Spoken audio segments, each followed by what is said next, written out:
कभी सोचा है कि सदियों पुरानी कहानियां, मतलब जो हमारे दादा दादी सुनाया करते थे, वो आज भी इतनी काम की क्यों लगती हैं?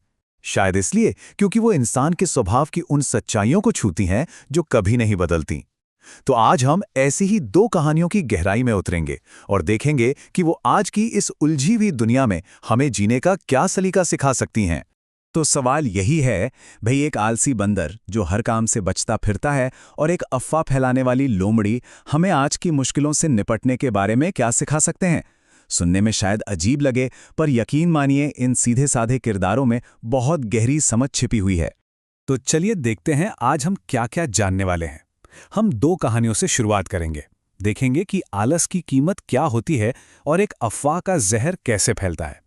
लेकिन हम सिर्फ समस्याओं की बात नहीं करेंगे, बल्कि ये भी जानेंगे कि हम आत्मनिर्भर कैसे बन सकते हैं और आज की दुनिया में झूठ को कैसे पहचान सकते हैं।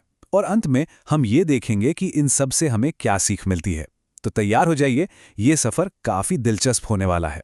चलिए शुरू करते हैं हमारी पहली कहानी से, जो हमें मिलवाती है चिंटू नाम के एक बंदर से। देखिए, चिंटू की कहानी सिर्फ एक कहानी नहीं, एक तरह की चेतावनी है। ये हमें याद दिलाती है कि कैसे आलस, जो शुरू में एक छोटी सी आदत लगती है, हमें धीरे धीरे बर्बादी के रास्ते पर ले जा सकता है।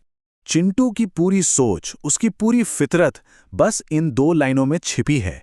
मेरे पैरों में दर्द है और तुम तो मेरे भाई हो, मुझे चिंता करने की क्या जरूरत है। ये सिर्फ बहाने नहीं थे, ये उसका जीने का तरीका था। एक ऐसा तरीका जिसमें जिम्मेदारी से भागना और दूसरों पर निर्भर रहना शामिल था। और यही उसकी बर्बादी की सबसे बड़ी वजह बना। चिंटू का जो पतन हुआ वो कोई एक दिन में नहीं हुआ। ये एक धीमी प्रक्रिया थी। बचपन में माँ ने सब कुछ किया, फिर जवानी में वो अपने भाई पर पूरी तरह निर्भर हो गया। उसका आलस उसे एक बहुत ही खतरनाक रास्ते पर ले जा रहा था। और फिर जब असली संकट आया, जंगल में शेर का जाल बिछ गया और भयानक बाढ़ आ गई, तो वो बिल्कुल लाचार था। उसे कुछ आता ही नहीं था और अंत में भूख और पछतावे ने उसकी जान ले ली। दोनों भाइयों के बीच का जो फर्क था वो जमीन आसमान का था। एक तरफ मिंटू था जो बहुत प्रोएक्टिव था। वो समझता था कि हमें अपने पैरों पर खड़ा होना ही पड़ेगा। उसने मुश्किलों का सामना किया। और वहीं दूसरी तरफ था चिंटू, जो बस एक ही सवाल पूछता रहा, मुझे चिंता करने की क्या जरूरत है? ये दो अलग अलग सोच का एक बहुत बड़ा उदाहरण है। एक सोच जो आगे ले जाती है और दूसरी जो सीधे पतन की ओर है। और यही चिंटू की कहानी का सबसे कड़वा सच है। जब जिंदगी की असली परीक्षा आती है ना, तो अक्सर दूसरा मौका नहीं मिलता। उसने कभी खुद को तैयारी नहीं किया, और जब उसे अपने हुनर की सबसे ज्यादा जरूरत पड़ी तो उसके हाथ बिल्कुल खाली थे। अब देखिए, जैसे आलस हमें अंदर से खोखला कर देता है, वैसे ही गलत जानकारी हमारे समाज को बाहर से तोड़ सकती है। तो चलिए अब अपनी दूसरी कहानी की तरफ बढ़ते हैं। हमारी दूसरी कहानी एक लोमड़ी के बारे में है, और ये कहानी आज के डिजिटल दौर में खास तौर पर बहुत मायने रखती है। ये हमें दिखाती है कि कैसे बिना सोचे समझे कोई बात आगे बढ़ाने का एक छोटा सा काम भी कितने बड़े और बुरे नतीजे ला सकता है। ये एक ऐसा सबक है जो आज हम सभी को सीखने की बहुत ज़रूरत है। एक अफवाह कैसे बनती है, इसका पूरा प्रोसेस अक्सर बहुत साधारण होता है।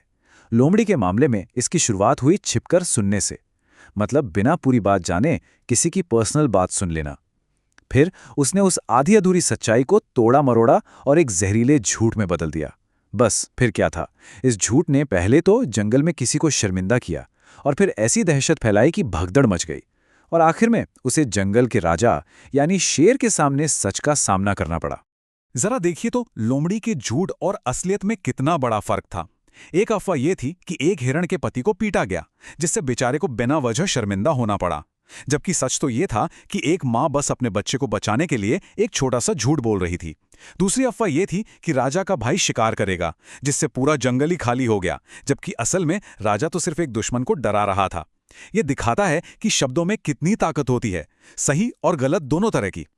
और इस कहानी का जो सार है, वो शेर राजा के इन शक्तिशाली शब्दों में छिपा है। बिना कंफर्म किए कुछ भी फैलाना एक अफवाह है, और अफवाहें हमेशा नुकसान ही पहुंचाती हैं। ये एक ऐसी सच्चाई है जो आज के दौर में पहले से कहीं ज्यादा जरूरी हो गई है। तो ठीक है, हमने कहानियां सुन ली, पर अब सवाल यह है कि इन सीखों को अपनी असल जिंदगी में कैसे उतारें। चलिए पहले चिंटू की गलतियों से सीखते हैं और देखते हैं कि आत्मनिर्भर कैसे बना जा सकता है। चिंटू की गलतियां हमें आत्मनिर्भर बनने के लिए बहुत जरूरी बातें सिखाती हैं। पहली, जरूरी स्किल्स जल्दी सीख लेने चाहिए, किसी मुसीबत का इंतजार नहीं करना चाहिए। दूसरी, अपनी जिम्मेदारी खुद लेनी चाहिए। तीसरी, हमें मुश्किलों का सामना करना सीखना होगा, क्योंकि ग्रोथ हमेशा कंफर्ट जोन के बाहर ही होती है। चौथी, हमें छोटे छोटे कामों से आज़ाद होना सीखना चाहिए। और आखिरी बात, हमें ये समझना होगा कि हमारे सहारे के लिए लोग हमेशा नहीं रहेंगे। ये वो सिद्धांत हैं जो एक मजबूत जिंदगी की नींव रखते हैं। अब आते हैं लोमड़ी की कहानी से मिली सीख पर। आज के डिजिटल युग में जहां कोई भी खबर बिजली की रफ्तार से फैलती है, वहां अफवाहों को पहचानना पहले से कहीं ज्यादा जरूरी हो गया है। तो हम आज की इस इन्फॉर्मेशन की दुनिया में सही गलत का पता कैसे लगाएं? ये 5 कदमों की एक चेकलिस्ट है जो मदद कर सकती है। पहला, सोर्स पर ध्यान दें, ये जानकारी कौन दे रहा है और क्यों। दूसरा, पूरा कॉन्टेक्स्ट देखें, कहीं कोई ज़रूरी बात छिपाई तो नहीं जा रही। तीसरा, सबूत ढूंढें, ये सिर्फ एक दावा है या कोई पक्का फैक्ट। चौथा, इसके असर के बारे में सोचें, इसे शेयर करने से क्या नुकसान हो सकता है। और आखिरी में सबसे ज़रूरी, शेयर करने से पहले एक पल के लिए रुकें। सोचने का वो एक पल गलत जानकारी की पूरी लहर को रोक सकता है। तो हमने एक आलसी बंदर की कहानी सुनी और एक अफवाह फैलाने वाली लोमड़ी की भी। लेकिन असली सवाल तो अब आता है कि हम इन सदियों पुराने सबकों को अपने आज के जीवन में कैसे लागू कर सकते हैं।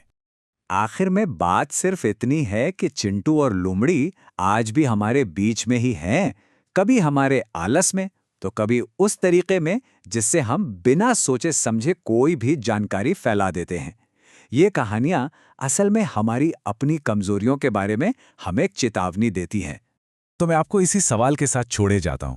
आज के समय में इन दोनों में से कौन सी कहानी ज्यादा जरूरी लगती है? क्या ये तैयारी की कमी है जो हमें पीछे खींच रही है, या फिर ये गलत सूचना का फैलाव है जो हमारे समाज को नुकसान पहुंचा रहा है? इस पर जरूर सोचिएगा।